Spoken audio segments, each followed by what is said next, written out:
Bueno, el momento explosivo que vive el deporte gracias al fútbol, ¿no? Que es un deporte, el del fútbol, el famoso deporte rey, que se lo lleva todo, que deja ninguneados y orillados a otros deportes. Sin embargo, en esta ocasión puede hacer un trabajo como de equipo global, ¿no? Equipo femenino, equipo de mujeres, equipo de personas inteligentes que quieren la igualdad en el deporte, ¿no? Y la pregunta es, ¿este lío que está ahora mismo montado, hoy declarado Rubiales en la Audiencia Nacional como investigado, este follón va a seguir tirando del carro, va a repercutir en que esos otros deportes, los no profesionalizados, los minoritarios, en donde están tantas niñas, también adquieran visibilidad, también repercuta en sus condiciones? Almudena. A ver, mi respuesta sería, bueno, gracias al correo y también a Emakumeak por esta acogida y por permitirme estar y formar parte de este encuentro. Quiero pensar que sí. Creo que ha sido como un revulsivo, que ha sido como un acelerador de algo que estaba ahí, que se sabía, que lo comentábamos, ¿no? Que todos hemos vivido en algún momento una situación de decir, bueno, tú como que nos han creado desde chiquititas, desde deportistas, tú preocúpate a entrenar. Entonces ese tú preocúpate a entrenar es como que no tienes más opinión que la de entrenar, ¿no? Entonces es verdad que esto lo hemos integrado mucho. Y sí que yo, por ejemplo, tengo una batalla personal muy solitaria dentro de mi deporte, que ya igual la comentamos después, pero cuando yo veo esta unión de deportistas, de jugadoras, luchando o intentando avanzar de forma conjunta, es que yo creo que creando comunidad es de la única manera que creo que podemos avanzar. Y sintiendo y escuchando mucho la coherencia, ¿no? Y lo que debe ser lo normal o lo que creemos normal. Estoy teniendo la suerte de representar una función de teatro que es Ladies Football Club, que habla sobre el primer equipo de fútbol femenino de la historia de Inglaterra.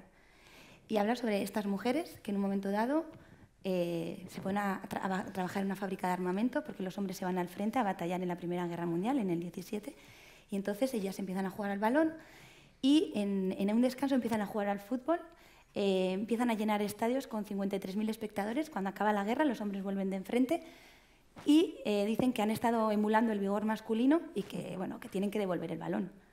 Entonces, estas mujeres les dijeron que tenían que cuidar a los maridos y procrear, y devolvieron el balón. Y esa devolución del balón, ese día, supuso 50 años de silencio. Hasta el 71, las futbolistas no pudieron volver a entrar en un estadio de fútbol. Entonces, el silencio de un día puede ser medio siglo de silencio. Entonces, creo que esto que está ocurriendo es como que tenemos que agarrarlo, no soltarlo y seguir avanzando conjuntamente. Y no solo en el sector del deporte, porque sabemos que esto es extrapolable a otras profesiones. Y entonces, el ruido de un día, que se podría considerar esta situación como excepcional, ¿hay que prolongarla en el tiempo? Lucila. Por supuesto. Bueno, Sí. Egunon, buenos días y muchas gracias, como ha dicho también Almudena, por invitarme a este evento y a esta pedazo de mesa redonda con este nivel, ¿no? Y el nivel también de ponentes que había anteriormente. Tenemos que agarrarnos como sea, porque no solo el deporte minoritario, sino todas las mujeres, porque creo que en estas situaciones convergen cosas que nos han pasado a deportistas y a mujeres que no son deportistas. Y muchas de nosotras nos hemos visto reflejadas en estas conductas, ¿no? Y bueno, es muy importante que aprovechemos un poco este tirón, ¿no? Esto que está pasando, y convertirlo en positivo y conseguir como esa sororidad y ese apoyo de todo el mundo, ¿no? No solo el impulso también de las mujeres, sino, o sea, no solo el impulso entre nosotras, sino que los hombres a nuestro alrededor también se den cuenta de la gravedad del asunto y empaticen con nuestra realidad o realidades que hemos vivido durante muchísimos años, ¿no? O situaciones muy desagradables para muchas de nosotras que hemos vivido, con lo cual esto hay que aprovechar ese impulso, ¿no?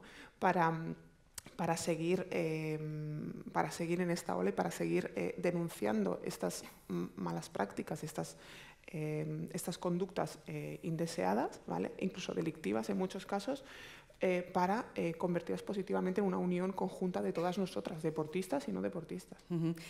Ainhoa, para una gran parte de la sociedad lo que ha pasado con Rubiales es como un poco el ejemplo de lo que debería cambiar estructuralmente los grupos de poder, la forma de funcionamiento del fútbol en general. Las deportistas de la selección se han plantado y han dicho que no van a seguir en la selección hasta que eso no cambie. Y lo están haciendo en grupo, que es una cosa que comentaba también antes Almudena. Tú que te sumaste al hashtag enseguida y que has vivido esa realidad también como futbolista, ¿no? ¿Crees que esto también es un hito, como esos otros que mencionaba Paloma, la muerte de Ana Orantes, su paso por la televisión, la manada, etcétera? ¿Va a ser un hito desde el que tomar impulso, que va a haber un antes y un después de esta movida? Bueno, primero de todo, disculparme por la voz. Parece ser que mi cuerpo no se adapta muy bien a la vuelta al trabajo tras las vacaciones. En ningún cuerpo se adapta bien a esa vuelta. Y eso es general. Voy a intentar hablar lo más claro posible, pero bueno, si en algún momento pierdo la voz es por esto, ¿vale? Y bueno, agradecer a la Diputación y al Correo un foro como este para que podamos hablar de estos temas. La historia de la selección básicamente tiene varios hitos como este. Sí que hubo 16 jugadoras que ya en su día se manifestaron con una carta, que esa carta llegó a la dirección de la federación y lo que hicieron fue quitar a unas cuantas jugadoras que consideraban que eran las cabecillas, y Nacho Quereda en aquel momento siguió adelante. En 2015, como bien se ha hablado antes, fue la primera vez que nos clasificamos para el Mundial. Y bueno, llegamos allí con 3 días, como ha contado Paloma, bueno, una serie de cosas que también tuvimos que dar un paso al frente para pedir un cambio. Se ha dado también el tema de las 15, ¿no?, que hemos vivido en el último año y medio, y ahora esto. Y si os fijáis, parece ser que en el deporte femenino siempre hay que estar al pie de cañón, que los cambios no se dan de forma natural, que hay que empujarlos. Entonces, llega a ser agotador para las deportistas tener que estar centradas en otras cosas. Ya lo dice Alexia muchas veces. Se dan todos estos condicionantes. También yo entiendo el fútbol por cómo es y por lo que mueve la sociedad como un agente social. A mí me gustaría que el deporte fuese más heterogéneo en cuanto a repercusión, pero la sociedad en la que vivimos funciona como funciona, y a día de hoy el fútbol, pues como hemos visto antes en los datos, mueve lo que mueve. Yo lo entiendo como un agente social y entiendo que tiene que aprovechar este tipo de oportunidades para mover a la sociedad también. Pero creo que el fútbol no se entiende a sí mismo como tal. Y entonces estamos en este cambio que estructuralmente esto debería suponer pues un avance mucho más profundo de lo que algunos pretenden. Y creo que en ese punto están ahora mismo las jugadoras de la selección. Pero es para mí muy injusto que tengan que sacrificar su carrera deportiva por un bien común. Ya lo hicimos, ya lo hicieron y desgraciadamente les sigue tocando. Y a mí me gustaría vivir en un mundo de deporte en el que las deportistas no tuviesen que sacrificar cosas por un bien común, que naturalmente se diesen los cambios, y para eso todavía nos hace falta. Sí, falta un trecho para recorrer ese camino todavía. Y es muy importante lo que decía Ainhoa, porque yo creo que no se valora suficientemente el sacrificio que supone renunciar a un mundial, por ejemplo, o renunciar a lo que ha sido una meta personal en lo deportivo. Podemos extrapolarlo a cualquier otro ámbito de la sociedad en la que todavía el techo de cristal, el suelo también pegajoso, todo eso funciona, ¿no? A ver, el beso de Rubiales, el paseillo ese que hizo, los abrazos, la conducta desmedida y absolutamente impropia que tuvo durante la celebración del encuentro.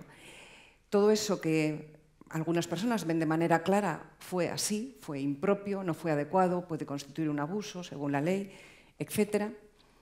Hay mucha gente, ahí estaban las declaraciones de Cerezo, que dicen, a ver, que no es para tanto, o sea, que esto... ¿Quién no ha dado un beso? Que es solo un beso. ¿Qué pasa? ¿Que la tenía que haber violado para...? ¿Y si solo es un beso? Vamos a ver, Almudena, a todas esas personas que siguen pensando que eso es solo un beso y que no es tan importante y que le va a costar la carrera a un señor y que está poniendo en solfa, digamos, al mundo masculino del fútbol, ¿no?, que se siente un poco en terreno resbaladizo, ¿tú qué les dices? ¿Solo un beso? Bueno, creo que es el reflejo de que ellos no están colocados en nuestro lugar. Es decir, ellos lo ven desde su perspectiva porque no han tenido que batallar, ni esforzarse, ni reivindicar, ni parar, ni sentirse ruborizada, ni tener que agachar la cabeza, ni tener que sostener, porque no lo han tenido, porque si no, no te sale esa frase. Entonces, yo cuando en estas semanas lo escuchaba, tampoco es para tanto, digo, es que no es que sea para tanto. Es que no debería existir, es decir, no tendríamos que estar en el debate porque no tendríamos que haber presenciado eso.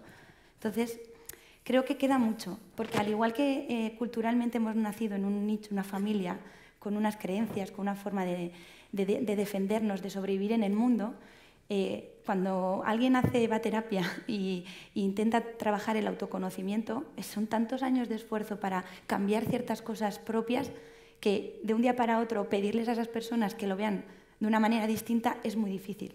Entonces, entiendo la complejidad para esas personas, pero yo sí que pediría que hicieran una reflexión más profunda y de por qué está ocurriendo esto. Porque si está ocurriendo es porque algo está pasando llamativo para reflexionar y para poder modificar.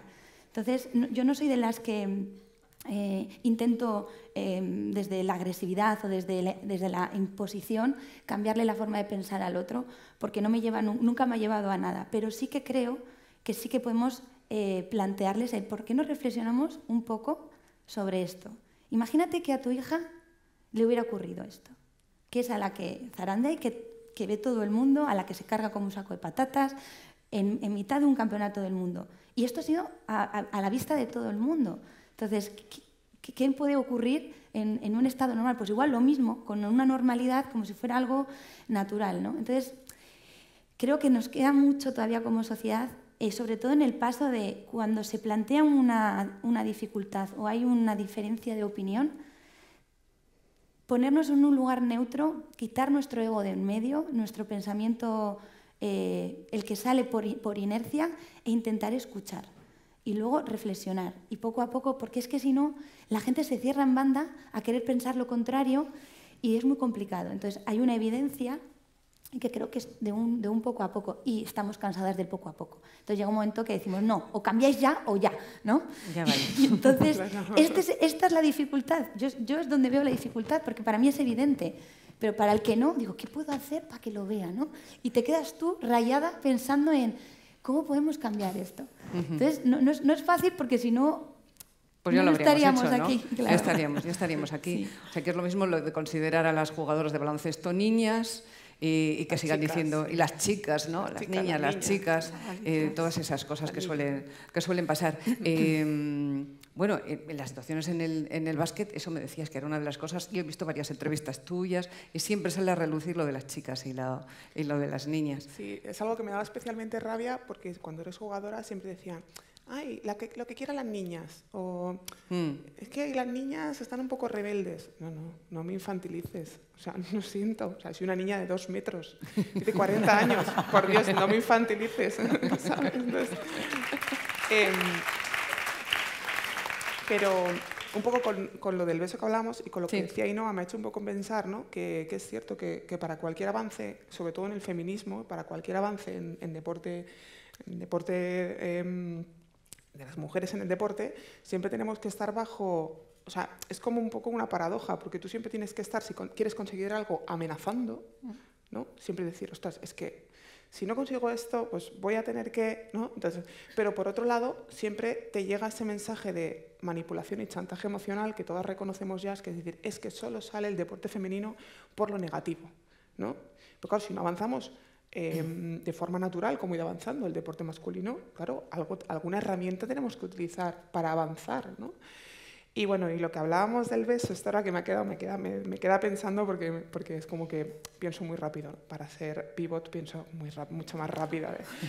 En lo del tema del beso, está comprobado que a esas personas no se les puede decir absolutamente nada. Yo sí que me he enzarzado con un par de ellos en Twitter, o me he enzarzado con un par de ellos en Instagram, con los típicos comentarios de no es para tanto, sois unas exageradas, pero es que eso es lo que nos mantiene calladas. La amenaza de si hablas te van a cortar la cabeza, no vas a volver a la selección, en este caso con las de fútbol, las que consideren cabecillas las van a echar de la selección, de las 15 filtran unos emails porque pedían unas mejoras, pedir unas mejoras en la estructura, en el equipo, en la dirección deportiva, en los entrenadores, en todo, en el cuerpo técnico, en todo, en sus condiciones. O sea, es decir, qué de raro es que una jugadora pida que la puerta de su habitación esté cerrada. ¿Qué vemos o sea, qué ven de raro en que... O sea, yo por lo menos veo que un entrenador te exija tener la puerta de tu habitación abierta, como en muchos casos se ha llegado a decir, me parece totalmente absurdo, y que en un hombre Si tú, como dice, ¿no? Si cambias el titular o cambias la historia y la pones en un hombre, si te parece muy ridícula, es que significa que es sexismo, ¿no? Como dicen, ¿no? El tema este, ¿no? Entonces, a las personas directamente pues las mandaría a hacer reeducación cognitiva porque ha sido educacionalmente son personas que no han entendido nada, no han entendido que un beso o un beso en este caso, en ese momento, es la punta del iceberg de mucha de la violencia que sufrimos las mujeres. O sea, es decir, es la punta del iceberg de demostrar delante de todo el mundo que tú tienes el poder y luego se pasa por el arco del triunfo, por decirlo de una manera suave, que yo soy muy mal hablada y quiero no decir tacos, ¿vale? Se pasa por el arco del triunfo lo básico, que es el deseo de recibir ese beso, de recibir ese contacto y tal. O sea, es decir, ya no el consentimiento, el deseo de esa persona por recibir ese beso, ¿no? Ay, no, solo es un beso. No. Es que hay mucho ahí, ¿no? A mí hubo una periodista. Estos días me han llamado mucha prensa y la verdad es que no he participado mucho. He recibido demasiadas llamadas cuando yo creo que del tema deberían hablar pues, personas más expertas. Pero bueno, eso ya es una decisión. A mí una de ellas me dijo, ¿has hablado con Jenny? ¿Le has preguntado a ella qué piensa? Le dije, es que no lo necesito. Yo he visto el vídeo. Es que es un superior agarrando la cabeza a una subordinada y dándole un beso. Es que si lo traslada al mundo empresarial es inaceptable, por lo tanto en el mundo deportivo también. O sea, no me hace falta más.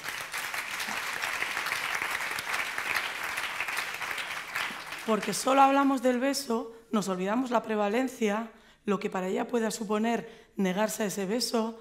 Hay muchos condicionantes ahí. Y la sorpresa, que cuando nos pasan estas cosas ninguna nos lo esperamos, entonces no estamos preparadas para reaccionar. Es que te pasa y no sabes qué hacer. Indefensión aprendida se llama. Y encima evaluamos sus tomas de decisión a posteriori, las de la víctima. Oh, es que, madre mía. Luego a mí hay cosas muy sangrantes en este caso. O sea, para mí ya, de por sí, la gestión de la crisis ha sido nefasta. Es verdad que yo cuando veo que ganan el Mundial, después de todo lo que había pasado de las 15, por un lado es genial, han ganado un Mundial, por otro lado es ya no va a haber manera de que se haga ver todo. Y luego es cierto que ellos mismos, él mismo en este caso, pues se ha acabado la tumba poco a poco, porque parecía que lo tenía todo, le había salido bien el pulso, se habían plantado, habían publicado el email, habían hecho a las jugadoras de alguna manera pues retroceder si querían volver y habían ganado. Y ellos solos, en esa burbuja que se habían creado de soy el amo del mundo, se han creído mucho más amos del mundo de lo que en realidad eran. Y eso todo ha estallado. Pero, joder, a mí no me hace falta preguntarle a Jenny qué opina, no me hace falta evaluar lo que hace Jenny a posteriori. Y hay otra cosa que se ha filtrado después. Cuando se ha filtrado el vídeo del autobús, que es grave, porque es un vídeo grabado internamente y alguien de dentro ha sacado, hay un detalle importante. Cuando empiezan a ganar y a celebrar, las jugadoras gritan campeonas, el cuerpo técnico grita campeones y llega un momento en que se contagia y hay jugadoras gritando campeones. Y hay una jugadora que dice, campeonas, hemos ganado nosotras y nos lo están quitando. Es que es increíble. Y no hay una reacción tan grande a eso. Y es un detalle, pero es un detalle muy importante.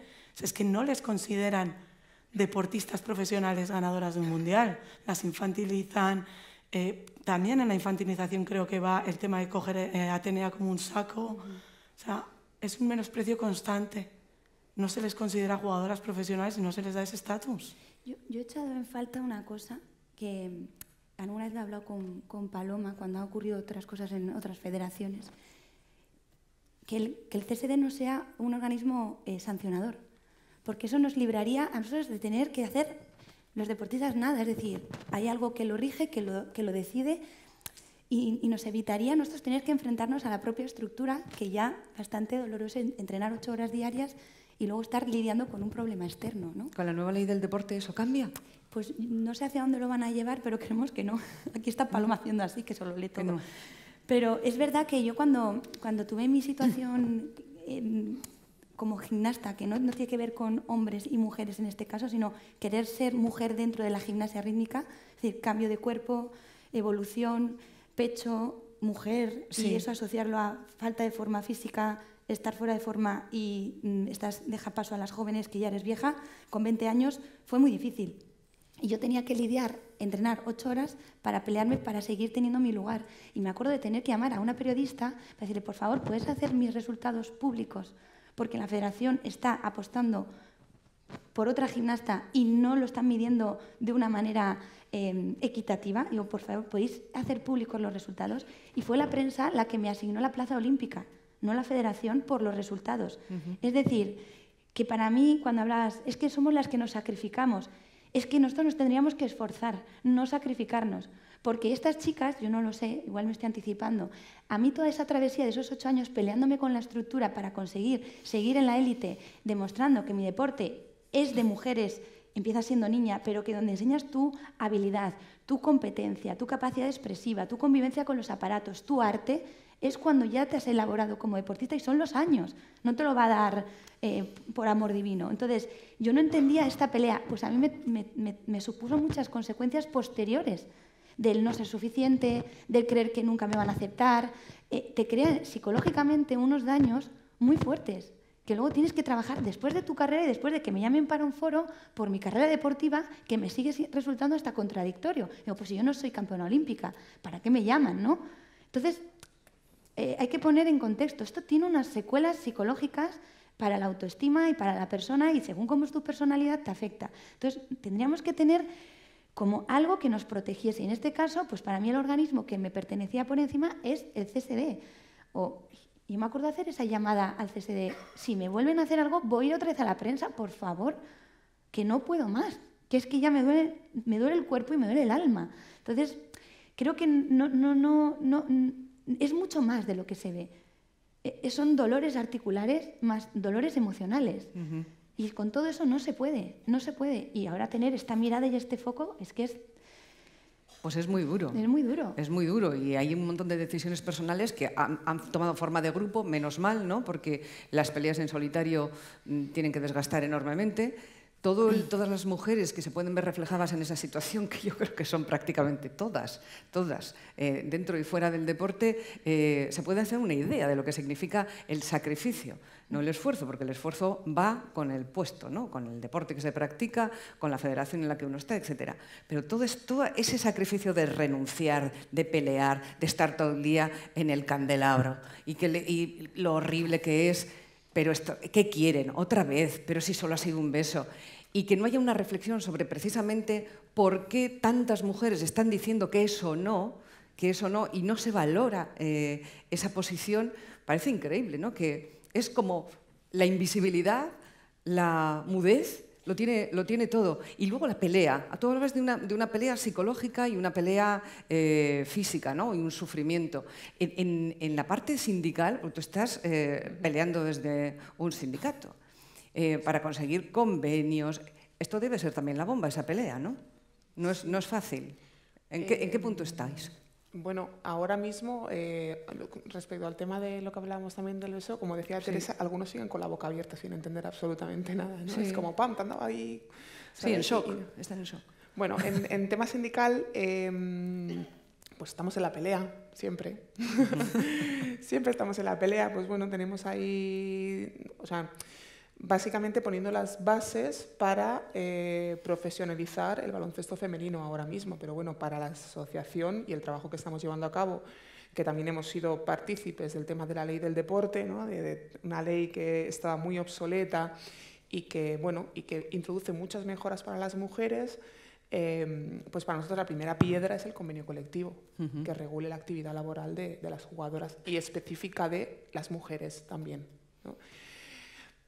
A la pelea, pues bueno, con la asociación de clubes, al convenio tendríamos que firmarlo con la patronal, que es la asociación de clubes, pero bueno, hay más agentes, está la Federación Española, está el CSD, que ellos son los que también tienen que presionar e intentar pues, que las condiciones sean las óptimas para que se llegue a firmar el convenio y que el convenio se cumpla, porque se puede firmarlo, pero luego de ahí a cumplirlo, pues yo siempre sigo pensando que el cambio tiene que ser mucho más profundo y mucho más estructural para que se pueda llevar a cabo. Sí que es cierto que nuestra profesionalización no es igual que la del fútbol, porque sí que el fútbol la constituyen sociedades anónimas deportivas, clubes que ya están constituidos como sociedades anónimas deportivas, o en el caso, por ejemplo, del baloncesto masculino, ¿no? Pero bueno, hay que buscar una vía para llegar a esa profesionalización, ¿no? Y nuestra primera piedra, y lo que queremos las jugadoras, es el convenio colectivo, y por ahí es la base. Hubo un convenio colectivo en 2008 que no se ratificó porque se disolvió la asociación de clubes, pero sí que existió un convenio, con lo cual pues llevamos persiguiendo el convenio durante muchos años, ¿no? Yo no sé si me retiraré de la asociación y se firmará el convenio, ojalá se firme, o sea, la idea es firmarlo ya para que entre en vigor esta temporada. Pero bueno, como siempre, ¿no? Pues un poco, yo tengo un poco la sensación siempre que es como pregúntale a tu padre si puedes salir, ¿no? Pregúntale a tu madre, y entonces estamos como ahí en una carrera de decir, vamos a reunirnos todas las partes y vamos a intentar sacar esto hacia adelante, porque es lo que también dice Almudena, es mucho desgaste. Yo era presidenta ya mientras jugaba profesionalmente, no podía ir a la mitad de las cosas, ahora intento ir a todo, pero bueno, también trabajo de docente en la universidad, en la Facultad de Psicología, y es duro porque te desgasta. A mí antes me desgastaba como deportista, ahora me desgasta en mi vida personal y en mi vida, porque no somos una asociación profesional, o sea, no tenemos medios para, ojalá pudiese dedicarme profesionalmente, ir cada día a picar la puerta de federación, a picar la puerta del CSD y a picar la puerta de todo el mundo, a decir, oye, ¿qué pasa con esto, no? Pero sí que quiero dejar ese legado para las jugadoras que vienen, que tendrían que implicarse mucho más, las jugadoras jóvenes, quiero dejar ese legado para que todo sea mucho mejor para ellas y no estemos en el mismo punto de cuando yo empecé en el 2000, como seguimos estando ahora, más o menos, ¿no? Entonces mi idea es un poco esa, dejar ese legado para esas jugadoras, porque yo estoy retirada y a mí pelearme con quien sea no me perjudica, pero a mí tampoco, como dice ella, ¿no? A nivel emocional, pues a veces me afecta muchísimo, ¿no? Pero bueno, ahí seguiremos. Pelea, vais a tener una mujer en la federación, ¿no? Sí. Elisa Aguilar. Sí. Elisa Aguilar, que va a ser la presidenta de la Federación Española de Básquet el 2 de octubre. ¿Qué tal es Elisa? ¿Tú la conoces? ¿Has jugado con ella? Elisa muy bien, he jugado con ella en la selección, era la base de la selección. Ella se retiró en 2013 junto con Amaya Valdemoro y la verdad es que sería una gran noticia que Elisa saliese y luego en 2024, cuando haya elecciones, volviese a renovar, ¿no? Porque sí que es cierto que siempre notamos, desde que está Jorge Garbajosa, desde que ha estado, notamos mucho el apoyo de federación. Y estando Elisa también, que además es expresidenta de AJUB, o sea, es mi predecesora, pues estando Elisa, ojalá pues podamos llegar a firmar el convenio y a poder crear esa profesionalización específica para nuestro deporte, ¿no? Ainhoa, ¿hay un error al comparar los deportes, el deporte femenino y el deporte masculino en la misma disciplina? ¿Es un error compararlos? Me estoy refiriendo a lo que yo oigo tantas veces también a mis compañeros de deportes en mi radio y en otros lugares, ¿no? Lo de, bueno, es que nunca van a ser tan rápidas, es que nunca van a hacer un espectáculo tan bueno o tan distinto. Es que la ley del mercado manda. Esa comparación, yo pienso personalmente que puede llegar a ser un error, ¿no? Porque no hay que juzgar por comparación, sino por el deporte que se ejerce, ¿no? Yo cuando escucho comparaciones me pregunto, ¿para qué se hace? ¿Para menospreciar al femenino? Ese es el objetivo de la comparación. No me sirve, porque ya va con un prejuicio. Entonces, en ese sentido, ha habido una frase que ha puesto, creo que ha sido Paloma en su presentación, de los chavalitos o los jóvenes les ganan a las mujeres en algo así, ¿no? Eso se sigue dando, esa frase se sigue dando cada vez que se juega un partido amistoso con categorías inferiores del masculino, se utiliza para perjudicar al femenino. Los al menos escolares. En fútbol. No me acuerdo muy bien cómo era la frase, pero era algo así. Sí. No tenemos la igualdad de oportunidades en el desarrollo, por lo tanto la comparación no cabe.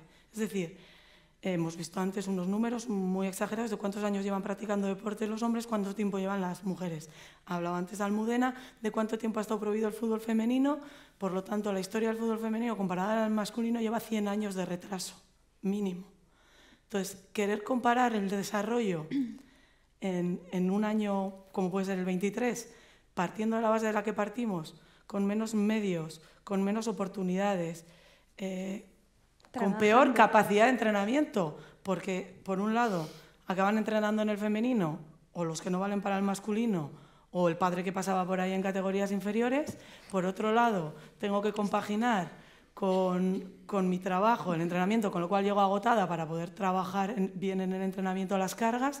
O sea, son muchos condicionantes que hacen imposible que sea comparable. Yo soy científica. Tú cuando vas a hacer un experimento cambias una variable y las demás las mantienes constantes para saber cómo de determinante es esa variable. Si yo tengo todas las variables diferentes, el experimento es incomparable. Pues esto es lo mismo.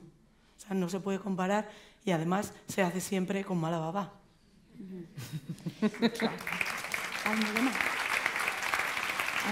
Dime. Yo, por ejemplo, soy un deporte es mayoritariamente femenino y la desigualdad en el deporte que viven las mujeres de otras disciplinas, yo la he entendido con los chicos en la rítmica. O sea, yo ver la dificultad que han tenido estos niños Mucha. para que tengan su campeonato nacional y que cuando ya lo consiguen, de repente en el 2009 intentan quitarlos del medio. Si hay que ir al Ministerio de Igualdad para, por favor, no volver para atrás.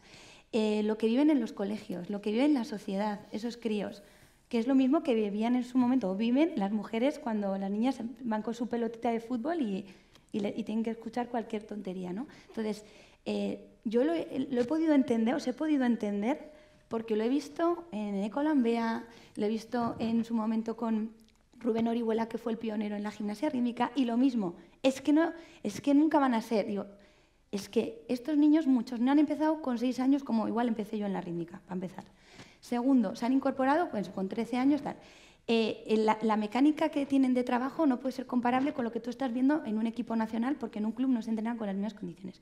Y hasta que hay federaciones como la vasca, que tenemos aquí representación de la Federación Vasca de Gimnasia, que apuestan no solo por los niños en la rítmica, sino hacer una gala de rítmica internacional con las mejores del mundo y darles un lugar en esa gala y que todo el mundo que viene de fuera pueda verlos, es que o hacemos eso nosotros desde el propio deporte o es que nadie lo va a hacer por ellos. Entonces, os he entendido porque he visto todo lo que han sufrido y todo lo que les está costando dar pequeños pasos en el deporte. Con la sincronizada también pasa, ¿verdad? ¿Qué ha pasado también con lo que ha expuesto Paloma del Río? Que ahora mismo, para París 2024, el único deporte que no tiene representación masculina y femenina es la rítmica, porque no hay chicos. Y hay deportes que tienen chicos y chicas que quieren entrar y posiblemente nos dirán, oye, vosotros no cumplís, hay que quitaros. Y eso es porque hay una resistencia desde la Federación Internacional a que la rítmica masculina exista. Entonces, esta estructura es la misma. Porque es de chicas. Exacto. Entonces, pero sigue siendo machismo. Sí, sí, el lo mismo, chico tiene lo que hacer mismo. esto Sí, y la niña tiene que hacer esto. Entonces, estamos en lo mismo. Entonces, claro, yo el día que dije, es que claro, mi lucha o mi energía en mi deporte la tengo que poner en favor de los chicos, porque es lo mismo que vosotros hacéis con vuestra disciplina. Y luego al final es para un cambio social y de mentalidad y de apertura de mente, porque es que nos queda todavía mucho que recorrer. Los comentarios...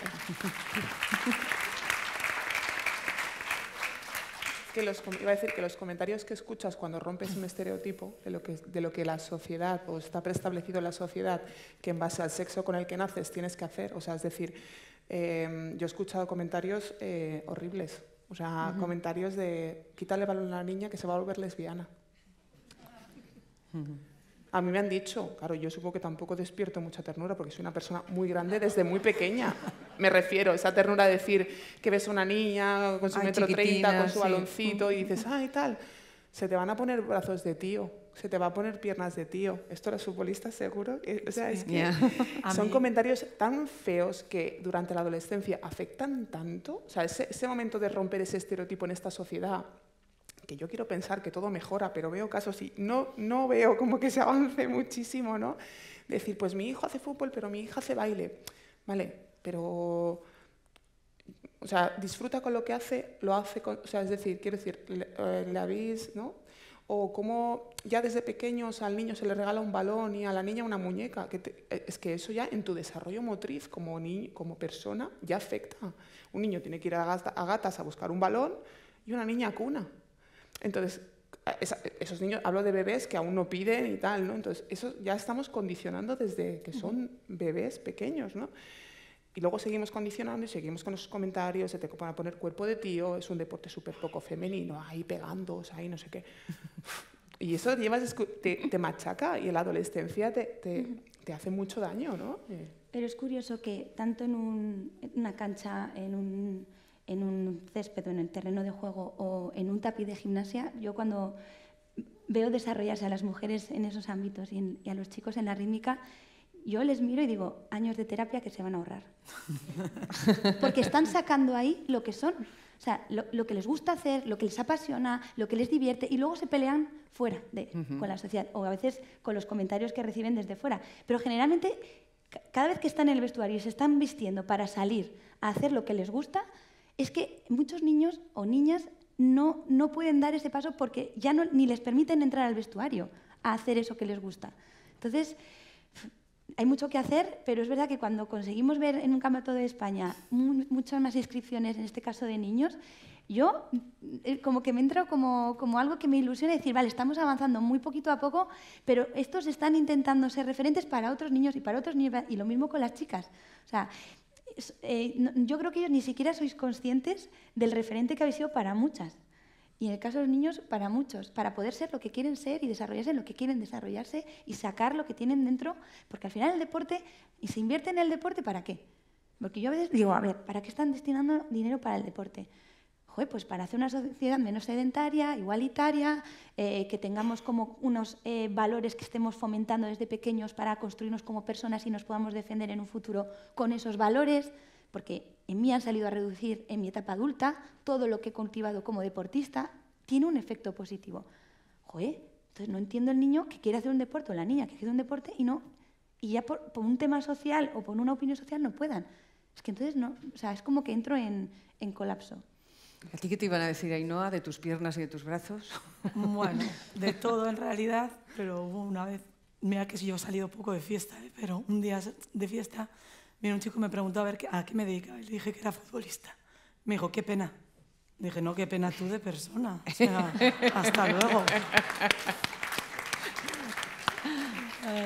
Básicamente yo creo que eso resume pues, el estereotipo, ¿no?, de mujer futbolista. Parece ser que no ha estado muy bien visto, pero yo creo que va cambiando.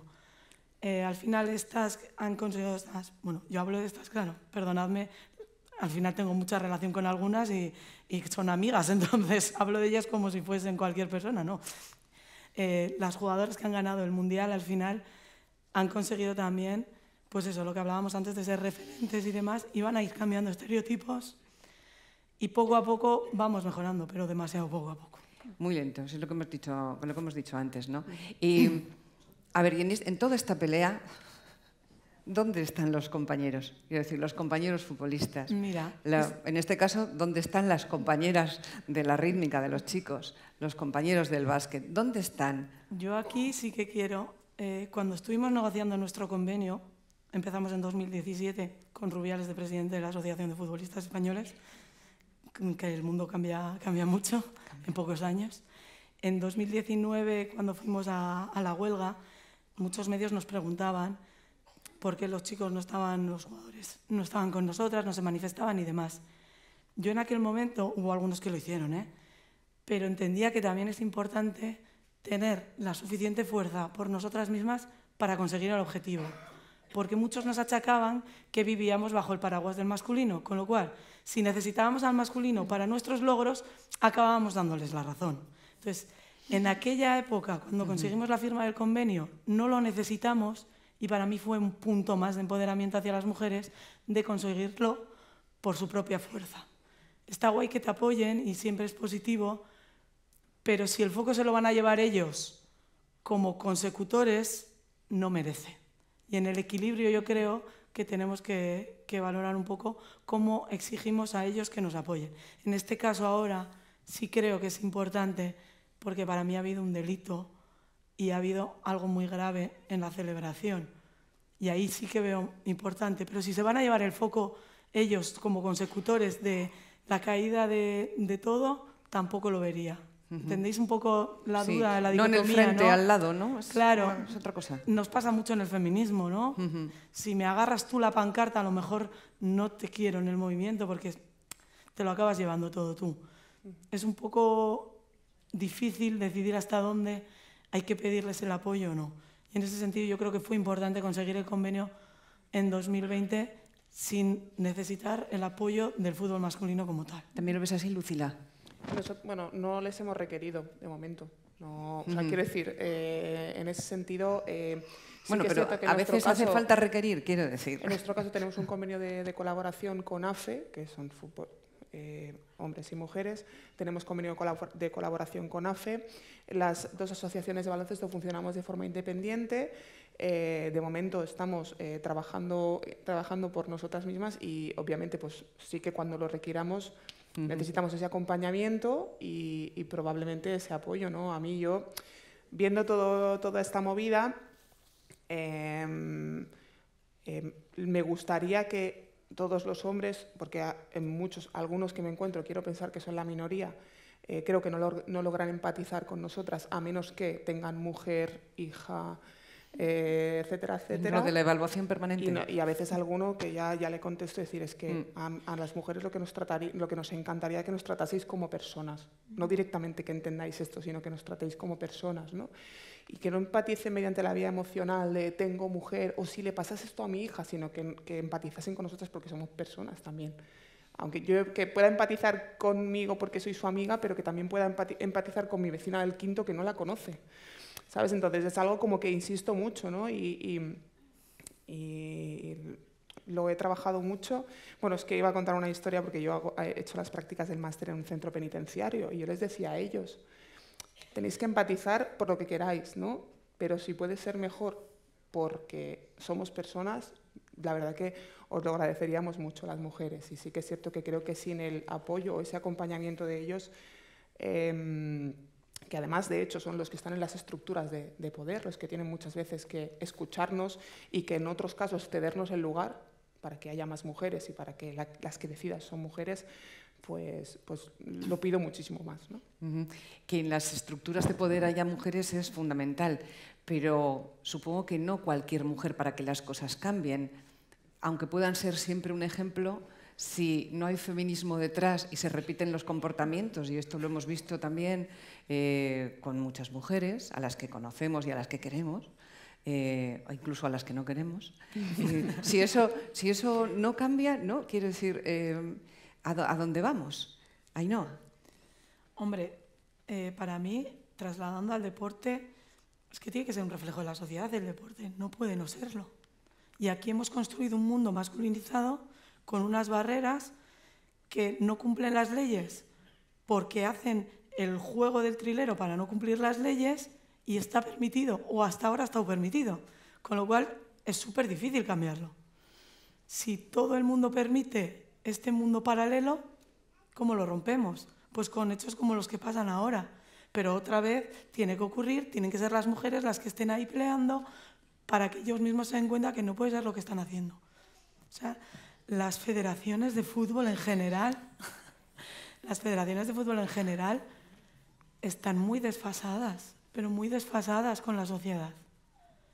Y se ha permitido, hablando, esto creo que lo explicó bien Ana Muñoz, claro, si tú renunciabas a las subvenciones en la Federación Española de Fútbol, no tenías por qué cumplir las leyes, porque no entraba dinero público. Y se ha hecho durante muchísimos años. Entonces teníamos al fútbol femenino infrasubvencionado porque la federación no quería recibir dinero para no tener que cambiar el estamento. Y claro, no generáis, no tenéis dinero. Ostras, es que te lo están ofreciendo y no lo quieres para no tener que cambiar. Ha sido todo un mundo en el que la excusa siempre ha estado por delante, se han puesto un montón de barreras y ahora creo que con lo que ha pasado, la sociedad, no las deportistas, tienen que aprovechar el tirón para cambiarlo. Pero tiene que ser la sociedad la que exija.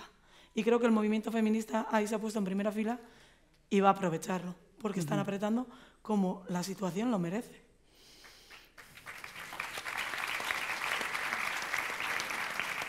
Ha sido como definitivo. Un resumen de lo que queréis, de lo que esperáis, nueva ley del deporte, lo que queráis decir, antes de pasar a las preguntas de la audiencia. Yo, por ejemplo, concretamente, a ver, es que la gimnasia nace de un lugar diferente porque los clubes los crean los padres en general. O sea, es una niña que se va cabreada de un club y entonces el padre le monta el club y entonces esa es una estructura diferente. Luego, a nivel federativo, nosotros no somos profesionales porque en el club, perteneciendo a ningún club, cobramos, pagamos licencia y pagamos al club para que se pueda mantener. Entonces, siempre he pensado que el CSD era nuestra protección. Y a mí me gustaría pues, que tuviera competencias sancionadoras y que realmente cuando ocurre algo puedan hacer, porque al final se alargan los procesos de todo tipo o se llama la atención pero no hay una obligación, entonces todo queda en nada y al final pues sientes como que todo lo que ocurre se va desvaneciendo, pasa el tiempo y te vas del equipo y como que nadie hizo nada por ti. Entonces esta sensación de sentimiento de que eres como huérfana y que no tienes a nadie que te proteja y este miedo a... Perdonad que me salte, pero al final yo lo que noté en mi carrera deportiva es que cuando eres niña tú no cuestionas a la autoridad, tú obedeces como a los padres. Nosotros nos vamos muy jóvenes de casa, entonces pertenecemos a un lugar donde tu autoridad es el entrenador. Cuando pasas por la adolescencia, tu cuerpo cambia, tú cambias, te ven diferente. Y en esos cambios empiezas a tener otro tipo de emociones, sensaciones y formas de pensar. Y ahí es cuando empieza el problema, cuando tú tienes capacidad de rebatir y de opinar diferente. Y entonces ya no te quieren escuchar. Y entonces en este salto es cuando la gimnasta siempre abandonaba en el deporte. O sea, no es casualidad que cuando uno quiere decir lo que cree conveniente o lo que cree que es coherente para tu desarrollo como deportista, te callen, porque en ese momento, como eres de las pocas que lo has hecho, es mejor que miremos para otro lado. Entonces, creo que tenemos que tener la capacidad de cuando el deportista se queja por algo, que no tenga miedo a que le vayan a desplazar de la competición o vaya a tener unas represalias o no te vayan a convocar o cuando te pongan de suplente y de suplente ya no te convocan porque has hablado, porque has dicho, porque en la historia de nuestro deporte se ha visto cómo han salido gimnastas perjudicadas por haber sido rebeldes y lo único que hacían era hablar con coherencia de lo que le estaba pasando. Entonces, no poder acudir a un sitio, no tener una asociación donde poder decir lo que te está pasando, denunciarlo y que no afecte ni a tu rendimiento ni a las decisiones que va a tomar la decisión a partir de ese momento, creo que estamos muy desprotegidos. Y no hay esa confianza y no hay esa pirámide a la que tú puedes ascender porque en el momento en que quieres hacerlo te quitan la escalera. O sea, por un lado, el CSD que proteja y que cree una estructura a la que se pueda recurrir para cualquier cosa, incluida las que acabas de mencionar, que la sociedad tiene que impulsar con esta situación incandescente que estamos viviendo ahora, el cambio, la propia sociedad, no solo las jugadoras. Y no sé qué es lo que diría Lucila, no sé si el convenio. Sí, yo muy fácil. Primero, creo que es fácil, no pedimos mucho, o sea, que todos los agentes del deporte trabajemos para que no se dé las situaciones que se ha dado en este caso, es decir, para fulminar a cualquier persona que actúe o que realice una conducta como la que hemos visto que ha desencadenado todo esto, ¿no? Es decir, porque al final estas personas no tienen cabida en el deporte, en ninguno, ni el masculino ni el femenino, obviamente el femenino muchísimo menos, ¿vale? Y luego yo pediría condiciones de trabajo dignas para todas las deportistas, para que solamente tengamos que desempeñar nuestra profesión, que es ir a entrenar, ir a jugar y preocuparnos de estar bien físicamente, de descansar y esas cosas. O sea, que básicamente yo lo que pediría serían condiciones dignas. Te iba a decir, pido poquito, mínimas para todas nosotras. ¿Puedo pedir otra cosa? Claro. Aquí puedes pedir todas las que quieras.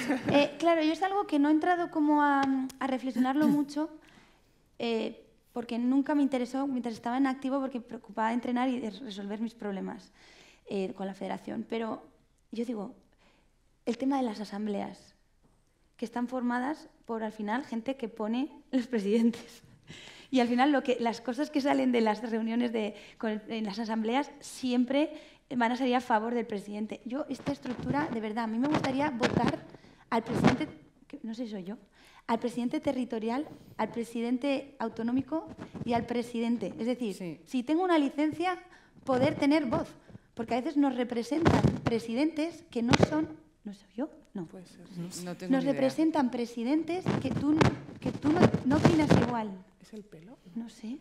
Socorro. ¿Pero qué hace ruido? No entiendo. Vale. Sí. No, bueno, esto, que no tenemos voz los deportistas que practicamos el deporte. Hay unos representantes siempre y luego las asambleas, al final, se buscan las artimañas para que el presidente diga, va, yo te pongo un tapiz y me votas, y al otro tal, y al otro una cena, y al otro... Entonces tú ves que votan y dicen, pero ¿no han visto que este año ha pasado esto y nadie ha solucionado el problema? Entonces creo que la elección de un presidente, como el presidente del gobierno, votamos todos, ¿no?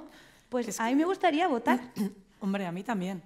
Y de hecho yo sé que tenía voto, pero es que no me lo dijeron nunca. Ah, es que encima, Claro, a mí, como jugadora, una única vez me han pedido el voto y además dirigido. ¿Y fue para? No voté, porque si me lo diriges no voto. Ya. O sea, yo de normal voto siempre, porque creo que es algo que hay que hacer y es un deber. Pero nunca he votado a la federación en la que he estado jugando. Nunca. Y en teoría tengo voto a la territorial, que luego va a la estatal. Pero es que no lo he hecho nunca. Yo tuve la oportunidad de votar una vez, porque estando en activo me llevaron a una asamblea de estas, y claro, yo no quería que saliera el que iba a salir. Y entonces pensaban que yo iba a votar a ese presidente. Claro. Y cuando hicieron el recuento, dice, alguien nos ha traicionado. Y fui yo. Y entonces dije, lo siento, pero necesito dormir tranquila. Entonces, luego ya es verdad que dije, esto no es para mí, porque me lo pasé fatal. Pero tienes que estar, que te nombren, pero quiero Pero decir... que no es fácil, si no sabes, tú has sabido, si no te interesa, no se sabe dónde se vota, ni cuándo, ni cómo. No, es que es una cosa que ahí Es hay que meter superopaco. mano, porque yo no lo veo bien. Es que no está bien. No está Es bien que hecho. no No está bien. O sea, todos los asambleístas allí en la reunión del Rubiales y nadie habló, nadie dijo nada. No sé, era como... Creo que aplaudían. Y los que enfocaron, claro. Pero, Los de la asamblea eran los de detrás, los de rojo. claro, los que estaban ahí en el colocaditos. Hubo bien. alguna que tuvo pesadillas con lo que vio. Pero bueno. No sé, esta estructura, yo, si alguien hace un crowdfunding para el cambio, me apunto. Atención, preguntas. ¿Cuánto de importante creéis que es el lenguaje inclusivo? Porque hoy aquí hemos oído muchas respuestas en masculino. A ver, ¿quién quiere decir algo? Es importante, pero todos nos tenemos que deconstruir en ese sentido. A mí se me escapan miles. Es una cosa educacional que tenemos que cambiar. Pero es difícil, ¿eh? O sea, porque tenemos que darnos cuenta, o sea, poco a poco, al final venimos de donde venimos. Quiero decir, yo tampoco me fustigo, porque si me fustigase es que no viviría. Pero soy consciente de que cometo errores e intento que sean los menores posibles. Y seguramente habré dicho algún masculino cuando no tocaba. En el deporte siempre se alude a la fuerza, si queréis añadir algo, pero es por... Yo a ¿sabes? esta, la de Sí. gimnastas, claro, a mí me pasa al revés, las gimnastas, y hay chicos. Entonces digo, los gimnastas, no, tampoco, las gimnastas. Entonces es como complicado.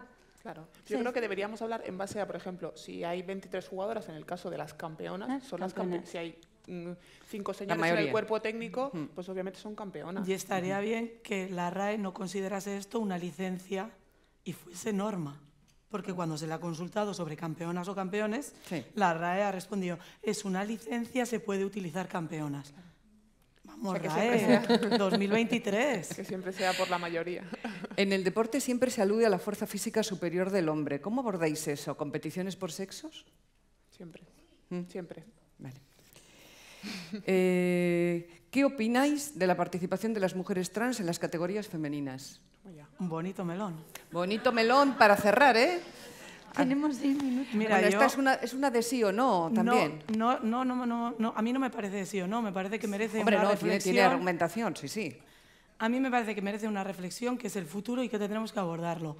Que no podemos ser totalitarios, porque involucra a personas, y antes lo hemos hablado mucho de tratar a las personas como tales, y desde mi humilde opinión, a lo mejor un modelo tipo, que no lo sé, que igual me estoy metiendo en un jaleo como una catedral de grande, tipo deporte paraolímpico, podría ser una alternativa. Pero lo que no puede ser es que digamos sí o no y no analicemos y excluyamos a las personas. A mí eso no me parece. Vale. A mí es que ya me han acusado de transfobia un par de veces, entonces, yo básicamente lo que creo que no nos pertenece a nosotras, a las deportistas, el legislar sobre esto. o sea, que no nos pueden poner la patata caliente tampoco de enfrentarnos a esto, es decir, que las incluyan sin preguntarnos y enfrentarnos directamente a esto, y que hay que buscar una solución que no nos perjudique, sobre todo que no nos perjudique a las mujeres deportistas. Almudena. Sí, bueno, estoy de acuerdo. Estoy de acuerdo. Sin querer siempre me lo llevo al terreno de donde yo veo la desigualdad y al igual que se está cuestionando si la rítmica masculina tiene que ser exactamente como la femenina, que se están barajando otros códigos, otra forma de hecho hay una modalidad japonesa que aúna la rítmica, la artística y la acrobática. Es decir, no es fácil, o sea, hay que pensar sobre ello y sobre todo tener en cuenta que son personas y que tenemos que verlo con esa responsabilidad. Y es verdad que yo creo que hay organismos competentes también para que lo puedan legislar y que poco a poco eso va a ser una evolución. Ya, lo que pasa que creo que como de costumbre vamos tarde. Pero siempre... Porque se debería haber reflexionado antes de llegar a situaciones desagradables para personas. Sí, porque... Sea quien sea la que sale perjudicada, al final hay personas que sufren. Hacía una segunda pregunta, la persona que preguntaba esto, y preguntaba por las soluciones que se os ocurría para que se abrace la diversidad en el deporte, pero ya lo habéis dicho. El silencio vergonzoso de la mayoría de deportistas hombres ante el caso Rubiales llama poderosamente la atención. ¿Creéis que callan por A, presiones de muchos ámbitos, 2, o B, miedo a perder privilegios, C, machismo incrustado en su genética? Es para vosotras tres y hashtag se acabó. Yo creo que hay un poco de todo. O sea, realmente no sé lo que le mueve al silencio a cada uno. Yo intento ponerme en la piel del deportista y cuando es algo tan evidente, pues crees que debe actuar de esa manera, pero no sabemos los condicionantes que tiene. Entonces, a mí me gusta, o sea, sí que creo que el apoyo es necesario para que el impulso sea todavía mayor, pero claro, el lugar que ocupa cada uno, no sé cuál es, su ideología, su forma de pensar, pero claro, hay hechos que han sido evidentes y ante esos pues yo creo que no hay discusión. Lucila. Machismo genético no, diría social, obviamente, porque no creo que a ninguno de ellos, en este caso igual a alguno más así que tal tuviese ciertas represalias, ¿vale? Probablemente eres una cierta amistad con esas personas, porque suelen ser más o menos todos de la misma cuerda, y luego yo les daría un consejito, que por favor, si lo que van a decir empeora las cosas, que no lo digan. Un breve consejo. Ainhoa. A mí me falta una cuarta y que ha pasado, y es que algunos han cogido la bandera y les han dicho, ¿pero tú qué dices? Si me lo hiciste a mí. Entonces habrá alguno que esté pensando en eso, en la que pueda salir a decir, oye, tú igual no eres el más indicado para hablar en este contexto porque te has comportado un poquito regulinchi. ¿Hay protocolos de acoso en las federaciones, en las distintas organizaciones y clubes deportivos? Bueno, en la Federación Española de Fútbol lo había hasta que lo borraron de la web porque les venía mal. Tiene hasta un observatorio de igualdad, ¿no? Y todo. También. Sí hay. Sí, la cuestión, el papel también lo aguanta todo. Sí. Pero luego hay que aplicarlo. Yo me acuerdo de un caso nuestro de la gimnasia que de repente apareció, o sea, ocurrió una cosa en diciembre y en enero apareció. Así como que al lugar donde pueden acudir las deportistas para las gimnastas. Y dije, pues esto no estaba. Y apareció como de un mes para otro en el caso que sabemos. ¿Se materializó? Sí, bueno, de repente... en baloncesto también hubo un caso así un poco... El No es No era el programa este, ¿no? No es No. Sí, y salió, se creó incluso, se ha creado una comisión y se ha creado una... Bueno, a posteriori, tarde como decía Ainhoa. No, existiría pero es que previamente, pero no sé... Vamos tarde. Los planes de igualdad, ha habido un periodo, ¿no? Empresas grandes, obligación, tal, pero es que ya estamos en que empresas de más de 50 trabajadores tienen que tener un plan de igualdad. Sí, bueno, lo decía Teresa La Espada, no se cumple, ¿no? O sea, en este caso, pues no se cumple. Y el plan de igualdad que exige protocolos, quiero decir. ¿Cómo se puede promover para que las mujeres deportistas accedan a los puestos de decisión de los clubes deportivos? Pues este es otro melón bonito. Pues mira, yo ahí voy a hablar. Yo hace poco me presenté a las elecciones del Athletic porque uno de los candidatos me propuso ser la directora deportiva y hubo mucha gente que puso en duda mi capacidad por el hecho de ser exjugadora y que era una enchufada.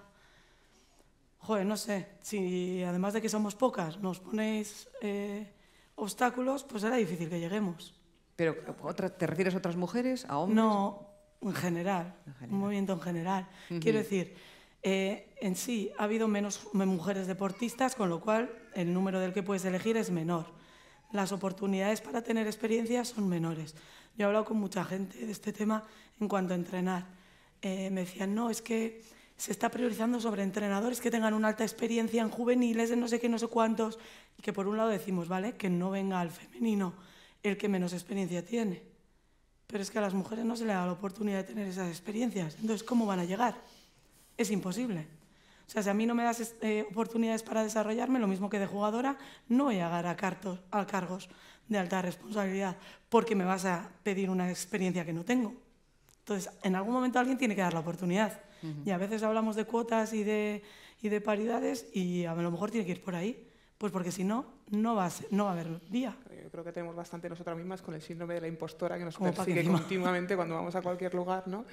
Además de por ser mujeres, por haber sido deportistas. Es decir, yo estoy ahí por ser deportista, porque igual si no hubiese sido deportista o hubiese sido 3 veces olímpica o no sé qué movida, igual no estaría aquí. Pero es que encima vienen de fuera a decírtelo, es que la cosa, claro, yo creo que empeora un poco, claro. La última pregunta ya, porque estamos fuera de tiempo. El problema del abandono del deporte femenino. O sea, sois referentes. ¿Qué podemos hacer para que las adolescentes no abandonen el deporte? Primero que llegan a los 12 años y dicen, sí, total, yo no voy a ganar un duro con el deporte. Si vieran que hay un sueldo por hacer deporte o que vas a tener, ¿no? Yo como una de las 8 mejores del mundo, mi beca eran 18.000 euros al año. Y me empecé a pagar autónomos porque, claro, luego te retiras y ni siquiera tienes paro. Entonces, ¿cómo? No has cotizado a la seguridad social y encima no tienes paro. Entonces, claro, esto es una realidad que las niñas desde jovencitas lo ven. Se empiezan en un deporte, les gusta, y a los 12 y dices, pues total, de esto no voy a vivir. Entonces, yo creo que hay un motivo. Es decir, si tú vieras una continuidad o pudieses, al mismo tiempo que evolucionas como deportista, eres recompensado, ¿no?, económicamente para poder, si ya que no dejas de lado los estudios, pero bueno, de momento estás trabajando, aunque estás entrenando, entrenamos 8 horas diarias. Entonces yo creo que ahí muchos los padres dicen, hija, pero tú los estudios, ¿no? Claro, los estudios que son importantes, por supuesto, pero puedes hacerlo paralelamente haciendo deporte, pero si tú sabes que no tienes ningún futuro, es mucho más difícil. En un congreso de mujer y deporte que estuvimos, parecían las licencias federativas. La gimnasia ocupaba la línea más, la de femeninas, la más larga, y la de fútbol femenino, la más pequeña. Son las primeras que se están profesionalizando. Y yo dije, ¿pero cómo es esto? Por el fútbol. O sea, porque al fútbol ahora le interesa también potenciar por todo el movimiento que está habiendo. Lo primero que se está potenciando es el fútbol femenino. Cuando crearon la Liga F, yo estuve ese día y dije, jolín, o sea, digo, ¿cómo están avanzando? Pero dices, jolín, ¿qué pasa con los demás deportes? Pues nuestros deportes empiezas con 8 añitos, 6 añitos, a los 14 la mayoría lo dejan, luego hay un residuo de gimnastas que le gusta mucho, lo dejan, vuelven, y puedes ver un campeonato de España gimnastas con 20 y pico años, que es maravilloso. Bueno, se podría referir al fútbol o al deporte profesionalizado en general, pero también al deporte amateur, ¿no? A la afición. Es que del que comentaba es el que importa, porque al final, vale, nosotros somos referentes para que los niños después de los juegos, ¡pum!, la práctica deportiva de deportes no tan usuales se multiplica, porque lo ven 15 días en los Juegos Olímpicos, ven el judo, ven el taekwondo, ven otros deportes que no es el fútbol, básquet, tenis. Entonces, eso es lo que ayuda. Entonces, claro, las niñas ahí, ¡pum!, se apuntan un montón, pero luego el que tú continúes en esa práctica deportiva tiene que haber un aliciente. Claro, claro.